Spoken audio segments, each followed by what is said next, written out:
Hello everyone, this is Dr. Mehler from the STEM Challenge class. Hope you're doing well, hope you're staying safe. Just remember, this is a very nasty virus. Keep yourself protected, wash your hands, do all the normal things that are being recommended. Try and stay away from people, try and social distance. This is one of the most key ways that we can prevent this from spreading. Stay safe. Anyway, let's talk about Chapter 18. Remember that these talks are not intended as a lecture, but kind of an overview and focus. So we're at Chapter 18. We're going to talk about the circulatory system and in the first section, and the respiratory system in the second section. So the circulatory system, we're going to look at how the heart pumps through the body, look at the different blood vessels.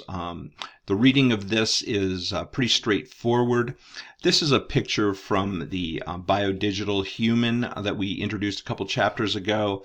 What I wanted to highlight on this is that it's pretty much convention in medical illustration that the red lines you see here are the arteries. These are the oxygen-rich pathways which are carrying blood and oxygen to all the cells in the body. And the blue is the oxygen-depleted blood coming back to the heart to be pumped into the lungs.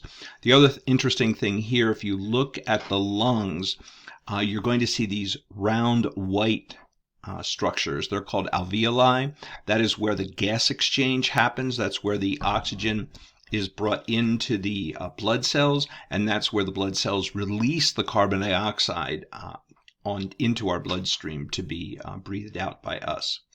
Here's another shot. This is the main function of the circulatory system, is to move materials around. They move hormones around, they move oxygen, they move nutrients, and they move waste away from using the kidneys. This is a diagram of the main chambers of the heart. And remember, the blue is the oxygen depleted, the red is the oxygen rich.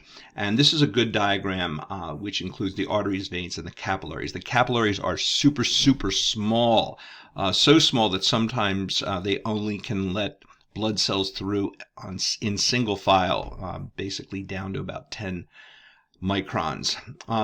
There are two types of circulatory systems, the pulmonary and the systemic circulatory systems. The pulmonary is that which carries the blood from the heart and the lungs, and the systemic is what moves the blood between the heart and the body. This diagram right here, 18.6, is important. This is a diagram of the systemic system, and this diagram will be on the quiz. So make sure you know the major parts.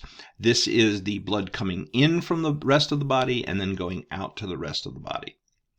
The pulmonary circulation, this diagram will not be on the quiz, but you should take a look at that and understand it.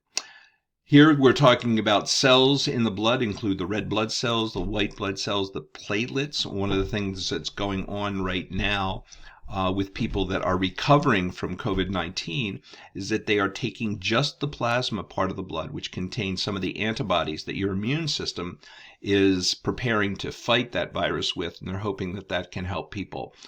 That's just being started now, so read about that. Blood typing, know that all of us have different flavors of blood, and those flavors are determined by different antigens that are on the blood. Make sure you read through that. I included this diagram because this is a diagram that shows you that the evolution continues in our circulatory system. Look at the very, very simple fish circulatory system. On the left-hand side there, on the bluish side, you see the heart of a fish, which is a 2-chamber heart. And then you have the amphibian, which is almost like 2.5 chambers. And then finally, we end up with mammals and birds, which are a 4-chamber heart. This is another diagram to show you different organisms and how they go from simple to more complicated hearts, from the tunicate all the way up at the top down to the human being. So heart evolution over a period of hundreds of millions of years. Inside evolves just the same way that the outside dissolves. Let's take a look.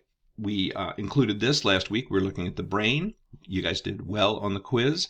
And brain also evolves. We're looking at from bony fish, reptile, bird, mammal, shark. You can see the different sizes of the cerebrum, the cerebellum, and the olfactory bulb. Take a look at those. You can see the differences. They've isolated and colored the different parts. Lungs also evolve. There's a very simple flatworm in the upper left of that diagram showing you how carbon dioxide and oxygen are exchanged. Read through this. This is a great video, great animation on how the heart actually pumps blood. It's a little more complicated. It's actually, we think it's complicated, but it's actually simple. And they do a really nice job in this animation of cutting off half of the heart in the animation and showing you how the heart pumps. Really well done. Make sure you read that. It's a short 4-minute one. What happens during a heart attack? One of the major killers of Americans in normal situations, not during pandemics, is heart disease and heart attacks. Make sure you watch this. This is one of the, I think we've talked about Manu Prakash. I'm not sure that we saw this video. If we haven't, please take a look at this. This is one of the most wonderful inventors we have in our country right now. He works out of Stanford University. His name is Manu Prakash, and he invented, hard to believe, he invented a 50-cent microscope that folds like origami. We have some of these, and if anybody would like to use one, check in with me next semester and we'll give you one. In 1802, we talk about the respiratory system. The respiratory system right now, all over our planet, is under attack by the coronavirus, which we're going to talk a little bit about in this. So make sure you read the respiratory system right here. This is the... We start up top of the sinuses, into the nasal cavity, and then we run down into the lungs, how air gets into our lungs. And make sure you take a look at this. I want to mention how COVID-19, which is the illness caused by the coronavirus, starts in your respiratory tract. So if you take a look back here, that's your respiratory tract going down, splits the air into both left and right lungs. And it's the coronavirus which is attacking deep into the respiratory system. As it says here, it's the same place that the common cold attacks, but the COVID-19 can become more serious because it's more likely to get deeper into the respiratory tract. That means further down into your lungs, and that's because the lower airways have what are called ACE2 receptors or ACE2 receptors.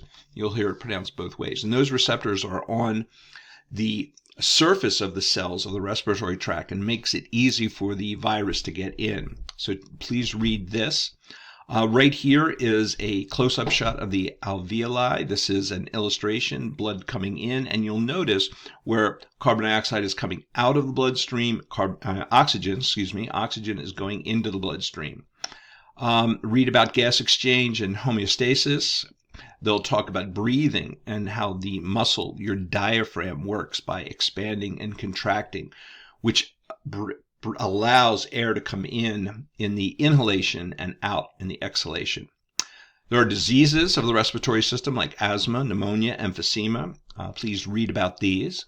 And this is showing you 3 diagrams. The middle diagram is a healthy alveoli. That's what, if you're not smoking, if you're disease-free, that's what your alveoli look like. That's where the exchange of gases takes place. But if you've had pneumonia allows fluid and blood to fill in the alveoli so the gases can't get in there. Also, the walls sometimes will thicken up, which makes it harder for the gas exchange. So people with pneumonia have a tough time breathing, as well as people with emphysema. Emphysema is one of the first conditions that you'll get if you smoke for a long period of time in your life. So please be really careful. Don't smoke. We're going to have some public service announcements about that. But before we get to those, as your body prepares oxygen, take a look at this one. This describes how how respiration works through animation.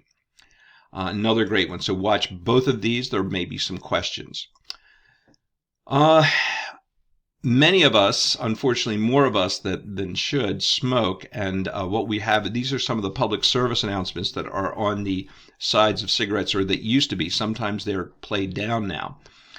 These are the top 40 scariest anti-smoking commercials. Because the top 20 are scary, really kind of graphic, and some people don't like them, I included the second 20 here. Watch this. But if you want to see the top 20, I've linked it here. Let's see. There's also a TED Ed on digestion if any questions have come up that deal with that. So let me go back, and we're just going to go back all the way to the beginning. So make sure this particular diagram right here, which is the systemic circulation, that's the diagram that's going to be on the quiz. Make sure you know that. And make sure you read, take notes, carefully look at this. And I'm sure you'll do well on the quiz. Most of us are doing quite well on the quizzes, so that's great. And we only have a few more chapters of Ed Young left. Ed Young is chapters 9 and 10. Keep in mind that the last few chapters, and I'll have more to say on this later, but the last few chapters of Ed Young will be on our last quiz. We will have a few questions. So please stay safe, everyone. We will get through this. It's going to take a little bit longer than I think most people thought. Hang in there. The important thing is you're getting a good education. You're going to be a college graduate, and we'll get through this. Take care.